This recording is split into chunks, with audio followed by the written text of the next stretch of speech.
Hello everybody. Yes, I know, I'm lying in a bed and I've never started a vlog like this and I hope I don't get a double chin. This is what the duvet's for. I am in Lincoln. We drove to Lincoln today and we are here. We are visiting friends today and staying overnight, and then we'll see them tomorrow as well. I don't really have much to say apart from hello and welcome to a new weekly reading vlog. That's kind of how I should have started the vlog, but hello, welcome to my channel. My name is Charlotte. If you're new around here, hi. This is week 2 of the trick-or-treat-a-thon and I'm very excited. This month is going to be so much fun because it's the month that I'm hosting a readathon. So today for me, which is Thursday the 8th, my week 1 vlog is going up, which is fun. Today I'm just gonna chill probably for a little bit, maybe do some reading. I don't know, it depends on how lazy I'm feeling. I'm gonna chill for about an hour and then I'll start getting ready and then we'll be going out for dinner or going around to our friends and then be going out to dinner with them. A little update from the end of the last reading vlog to this one. I did end up finishing My Sister the Serial Killer by Yinkin Braithwaite. I finished it last night, which in the last vlog I thought I wasn't going to, but I did and I was very proud about that, and I gave it a 4.5 or 4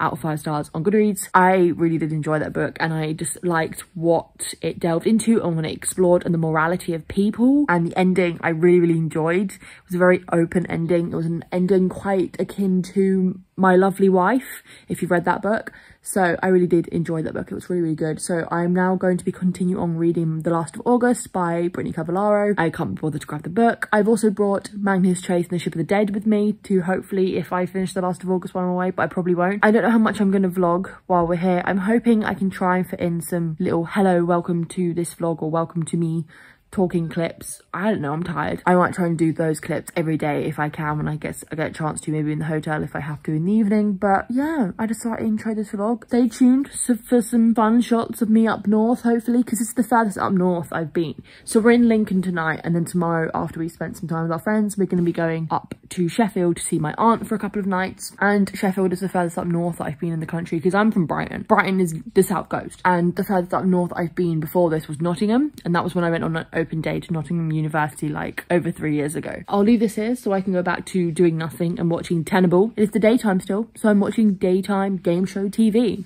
because that's what you do when you're in a hotel room and you're comfy in bed and you don't want to do anything. You watch daytime game show TVs. Nearly almost, like I said, daytime gay time. And I'll see you all whenever I see you.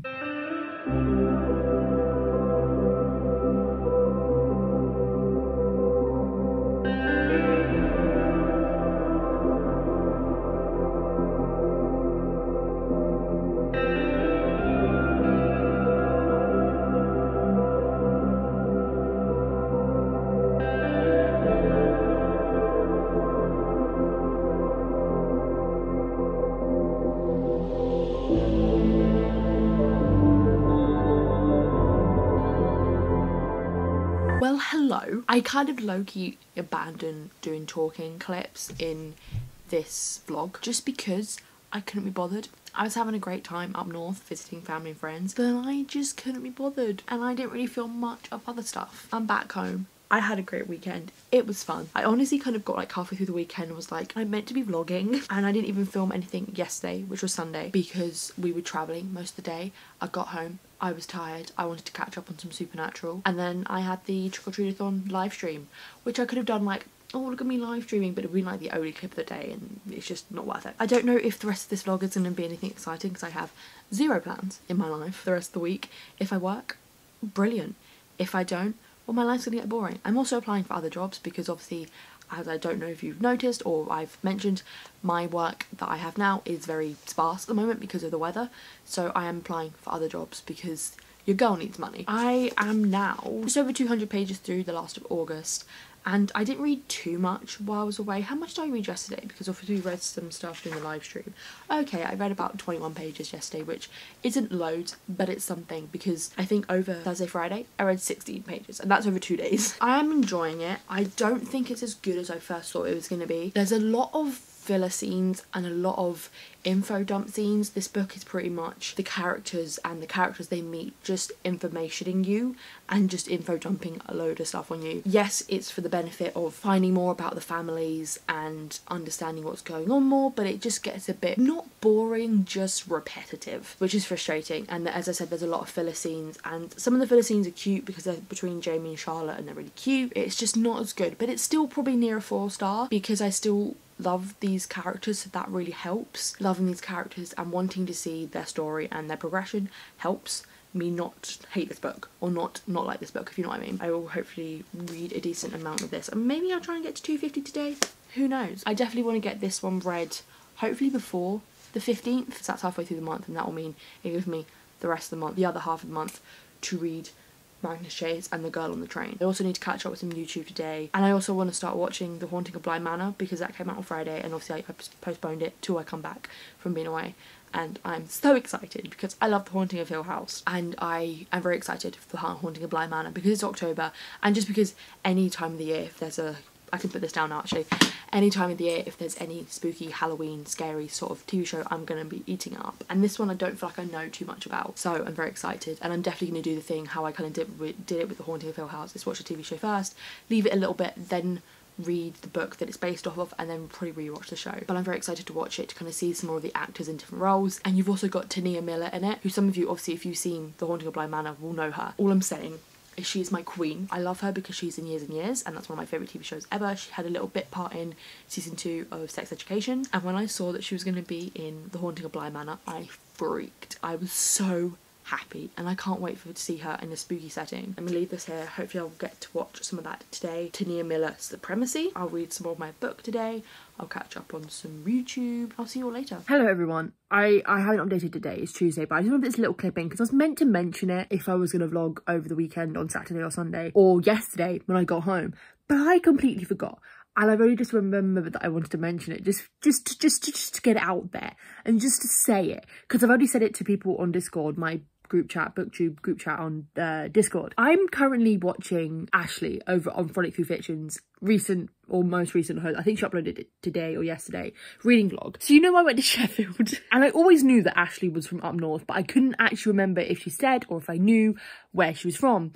And I went to Waterstones, like I obviously would have, because obviously like books. I was just like looking around, but like, oh my god, this bookstore's like so much bigger, this Waterstones is so much more bigger than the Brighton one, like this is so amazing. So I'm just looking around, I turn around, and then I'm like, is that Ashley? Did I say hey? No. Because first of all, I looked like trash. Also social distancing, and also I didn't want weird words to come out of my mouth. I was to spend the rest of my time in Waterstones because we were around like the YA and the adult like fantasy fiction area. And we were both just there for quite a while, and I just spent the whole time not concentrating on any of the books around me. I could have bought something, but I was just so focused on the fact that Ashley from A Frolic Through Fiction was just standing near me. I wanted to put that in there because I think it's hilarious. She's not going to be watching this. But if you are, Ashley, I'm sorry. I'm sorry if you remember a weird girl in a University of Kent hoodie Loki staring at you. But yes, that was my story of the weekend that I forgot to tell you all. So when you watch, or if you watch her weekend reading vlog and you're like, oh, Waterstones, remember I was there. You might not see me in the video, but I was there. I'm a mess. I'm gonna leave this. Say goodbye. Hello everybody. I'm really sorry that this vlog is gonna be a little bit boring. It's probably gonna be longer than how I have it right now, obviously, because I'm doing this update and then I'll wrap it up a bit later. But currently my video is like 8 minutes long. That's why I'm kind of doing 2 clips a day, just so I have more content, because otherwise this vlog is going to be boring. I didn't really have much to vlog, especially after I came back from being away. But I do have a cool update because I finished The Last of August literally this morning. I initially gave it a 3.75 out of 5 stars. It was good. I did enjoy it, and I liked being back in this world, and I liked being back with our characters, and I liked being back with Jamie and Charlotte. I did see someone, I think it might be an Emma, over on Emma Books, on her Goodreads review, say that how the dynamic between Charlotte and Jamie felt a bit off and felt not the best and not as good as it was in the first book, and I kind of agree with that. I still enjoyed it, and I still enjoyed seeing them back together, but I just felt like the dynamic and their relationship was a little bit off. What I also thought that was a downfall with this book was that the plot and how it wrapped up, and just my mind throughout the whole of this book, I was just very confused. It was very confusing, and I was just like, what is going on? I'm a bit confused. What's going on? That was basically me throughout a lot of this book, which meant that if there were any big plot reveals or any kind of big like, oh my god moments, I was like, but I still did enjoy it, and I will continue on with this series just because I do love them, and I love this world, and I love Jamie. But I will also today be starting Magnus Chase and the Ship of the Dead. I'm very excited to get this read and to dive into this. I miss Rick Riordan's writing. I do need to do a few things today, like editing and stuff like that. Another book down for the trick-or-treat-a-thon. This one was obviously for the prompts for Siren, because it was like, oh, a book that's recommended to you. And also Vampire, which is to read a book with a love interest that you wouldn't want to meet down a dark alley. And I feel like now that I've read it, I can definitely say like Charlotte is. Charlotte's definitely that. I'm reading this for the prompts of Ghost, which is to read a book set in a place that you want to haunt. The disaster one, the zombie one, to read a book that features a disaster, and Ragnarok is oncoming and could happen in this book. I do also want to see actually if I can get The Ship of the Dead on audiobook. I haven't listened to an audiobook in so long, but I might try and get it on audiobook through my library. Oh, I've got to log back in. Sorry about that. I've got logged out of my library account and I couldn't remember my pin, so I had to reset my pin. As I said, I'm going to try and see if they've got Ship of the Dead on audiobook, because then I can at least have it to read when I'm out. Yes, confirm low. As I said, I haven't listened to an audiobook for so long, just because I haven't for a long while been in the mood to, just haven't wanted to. But now I'm reading a book that's got one. I think it's just worth it. Sorry that I got quickly cut off and the lighting's terrible here, but my battery has died, so I'm just gonna finish this clip here. And you got cut off quite abruptly. I apologise. I am just going to get on with what I need to do today, and I will see you later when I come to wrap up this vlog. I feel like I'm going to be quite stressed again, as I was last Wednesday, trying to get this vlog up, because I want to get it up by tomorrow, or if they want to put it up for tomorrow evening, and I've got work tomorrow, so I've got to get it all done tonight. So it will probably be another wrapping up early-ish, just so I can get it done, but at least tonight I have the whole night to get it all done. I'll leave this here and I will see you later when I wrap this vlog up. Hello everybody, I thought I'd just wrap this vlog up from down here. I'm not going to grab the books because I just can't be bothered. I've just literally come over to the other side of my bed and can't be bothered to go back over. But obviously you've seen, I finished The Last of August and I gave it a 3.75 out of 5 stars, which I literally said in the section before. And I started reading Magnus Chase. I've literally read like 10 pages of it so far, but I'll probably read some more tonight after I finished sorting out this video and getting it up for tomorrow. Even within 10 pages, I'm really glad and happy to be back into this series, and without trying to spoil it too much, we've kind of gone back to the kind of Percy Jackson books. I'm not going to say too much, I don't want to spoil the series, but it's kind of really cute and sweet and it's really comforting. I haven't read the Percy Jackson books since I first read them when I was probably 14. Maybe. It's nice and comforting and just warm and nostalgic to go back to it, and I love it.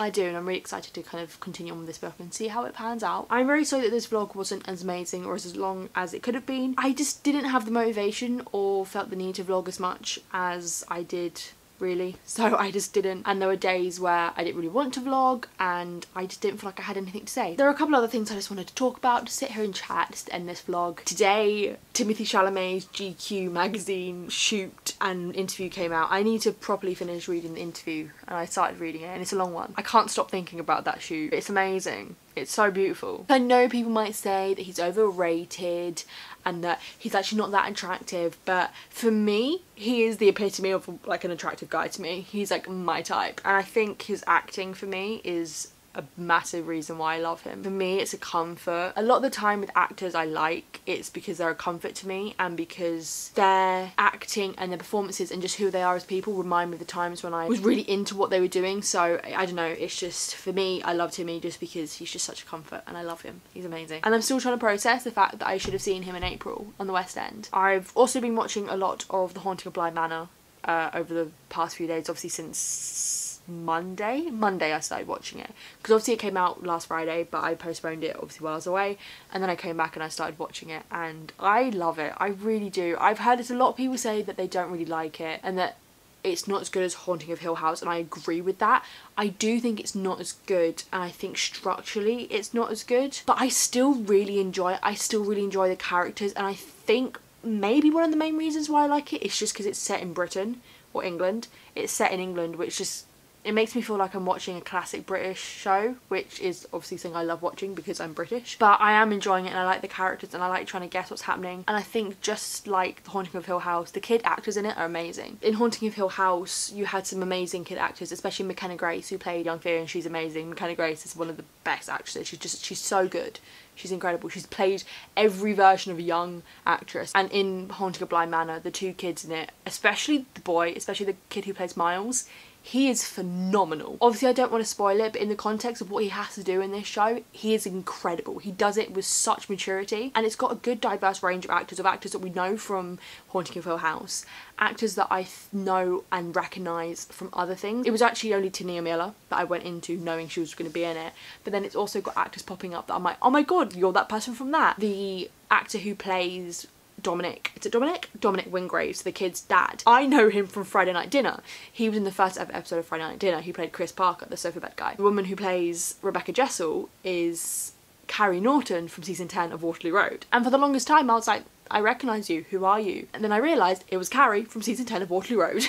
It's great to see these characters, I feel like, in more different roles, especially the ones that obviously are from Haunting of Hill House. The main two that are in this, that were in Haunting of Hill House, are Victoria Pedretti, however you pronounce her last name, and Oliver Jackson Cohen, I think that's him. So the people who play Luke and Nell. Obviously Victoria I've seen in You, and obviously Haunting of Hill House, and now this, and it's just nice. I think she's an amazing actress. I love her, she's incredible. And Oliver, who played Luke in Hill House and plays Peter in this, he's British, first of all. I didn't know until a couple of months ago that he's British. I thought he was American. Obviously from watching Haunting of Hill House I thought he was American, but he's actually English. But he has a Scottish accent in Bly Manor, so it's just incredible to see such like range. We love a guy who's got range. And even though this one has less jump scares, obviously you have the very famous like killing jump scare in Haunting of Hill House. This one has less. Obviously I'm not finished yet, so I don't know. I'm only a couple of episodes from finishing. This one has less jump scares. I don't mind jump scares and I can take jump scares, but I prefer not to have them, you know? I think it is a little bit less creepy. At first I didn't think it was. I think my mind is trying to tell me that I didn't find Hill House as scary as I did. But I think it's probably on the same level in terms of creepiness, but there are quite a few moments in Bly Manor which I'm like, nope, nope, no thank you. So maybe my mind's trying to tell me that it is more creepier, but I don't know. I feel like I predicted more in this series and guessed a lot more of it right, and it is a little bit, not necessarily confusing, just a bit more like you're trying to put it all together and it's a little bit harder to. I will have to see and really think about whether I like it over Hill House, but I don't know. It's either on the same level or Hill House is just a little bit better. But I'm still really enjoying it. I really do enjoy it, and some people don't, but I love it. The only thing that does grate my gears is the mum from Hill House who's in this series. I forget her name, it's Carla something, who's the mum from Spy Kids as well. She is trying to do like a northern British accent, and I'm like, okay. And Henry Thomas, who plays Henry Wingrave in this and played the dad, or the younger dad in Hill House and is the little kid from E.T., he is trying to do a British accent, and I'm like, it's alright. But like, as a British person, I can tell. I can tell that you're going for the stereotypical posh accent, and even though he's meant to be a rich posh person, it's good. I'm enjoying it. I'm excited to finish it, and I will leave this here because I have been rambling for nearly 10 minutes now and I've got to edit this tonight. Thank you all for watching this vlog, and if you've got this far, thank you for sticking with it, even though it might have been a little bit boring. Obviously, I will be starting a new vlog, or the week 3 vlog for the trick-or-treat-a-thon tomorrow. I feel like I never really talk about the trick-or-treat-a-thon in these vlogs. It's like I forget that these are the trick-or-treat-a-thon vlogs. If you are taking part in this, let me know how you're going with your reading. Obviously, I'm halfway through my TBR. Love to see it. Thank you all for watching. If you're new around here, do not forget to subscribe, like the video. All my social media links are in the description below. With that all said and done, I will see you all in my next video.